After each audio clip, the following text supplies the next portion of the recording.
السلام علیکم۔ اخبار جہاں میں آپ کا استقبال ہے۔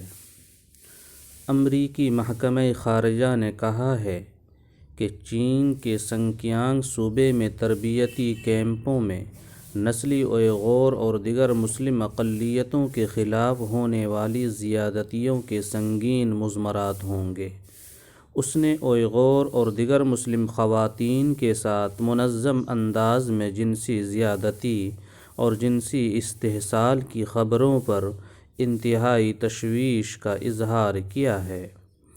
ایک برطانوی نشریاتی ادارے نے چہارشنبہ کو اپنے ایک رپورٹ میں کہا تھا کہ چین میں اوئغور افراد کے لیے بنائے گئے تربیتی کیمپوں میں خواتین کے ساتھ منظم انداز میں ریپ کیا جاتا ہے، انہیں جنسی طور پر ہراساں کیا جاتا ہے اور ان پر تشدد کیا جاتا ہے۔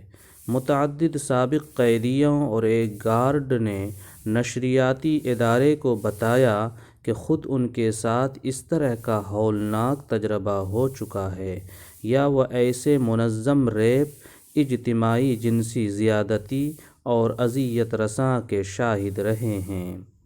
امریکی محکمہ خارجہ کی ایک ترجمان نے ان خبروں پر تبصرہ کرتے ہوئے کہا، ہمیں ان خبروں پر انتہائی تشویش ہے۔ یہ سنکیانگ میں اوئغور اور دیگر مسلم اقلیتوں کے لیے بنائے گئے تربیتی کیمپوں میں خواتین کے ساتھ منظم ریپ اور جنسی استحصال کے براہ راست ثبوت ہیں۔ امریکی وزارت خارجہ کی ترجمان نے سنکیانگ میں چین پر انسانیت کے خلاف جرائم اور نسل کشی کے امریکی الزامات کا اعادہ کیا اور کہا، ان مظالم نے ضمیر کو جھنجھوڑ کر رکھ دیا ہے اور ان کے یقیناً سنگین مضمرات ہوں گے۔ امریکی عہدیدار کا کہنا تھا کہ چین کو سنکیانگ میں اوئغور اقلیتوں پر ہونے والی دیگر زیادتیوں کے علاوہ جنسی زیادتی کے ان الزامات کی بین الاقوامی مشاہدین کے ذریعے فوری اور آزادانہ تفتیش کی اجازت دینی چاہیے۔ امریکی عہدیدار نے مضمرات کے حوالے سے کوئی وضاحت نہیں کی کہ تاہم کہا کہ امریکہ اپنے دیگر حلیفوں کے ساتھ ان زیادتیوں کی مذمت کرے گا اور اس کے لیے قصوروار افراد کا احتساب کرنے، نیز مستقبل میں اس طرح کے استحصال کو روکنے کے لیے تمام مناسب ذرائع پر غور کرے گا۔ سابق صدر ڈونلڈ ٹرمپ کی انتظامیہ نے سنکیانگ میں انسانی حقوق کی خلاف ورزیوں میں ملوث چینی عہدیداروں اور کمپنیوں کے خلاف پابندیاں عائد کر دی تھیں۔ نئے صدر جو بائیڈن کی انتظامیہ نے ذمہ داری سنبھالنے کے بعد کہا تھا کہ وہ سنکیانگ اور دیگر معاملات کے حوالے سے سخت موقف برقرار رکھے گی۔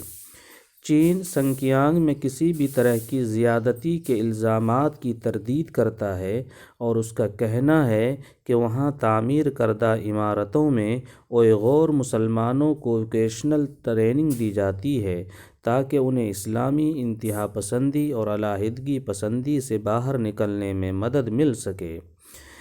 چینی وزارت خارجہ کی ترجمان وانگ وین بین نے برطانوی نشریاتی ادارے کی رپورٹ پر تبصرہ کرتے ہوئے اسے حقائق سے بالا تر قرار دیا اور الزام لگایا کہ جن لوگوں سے اس سلسلے میں انٹرویو کیا گیا وہ متعدد مرتبہ جھوٹی اطلاع فراہم کرنے میں مددگار پائے گئے ہیں۔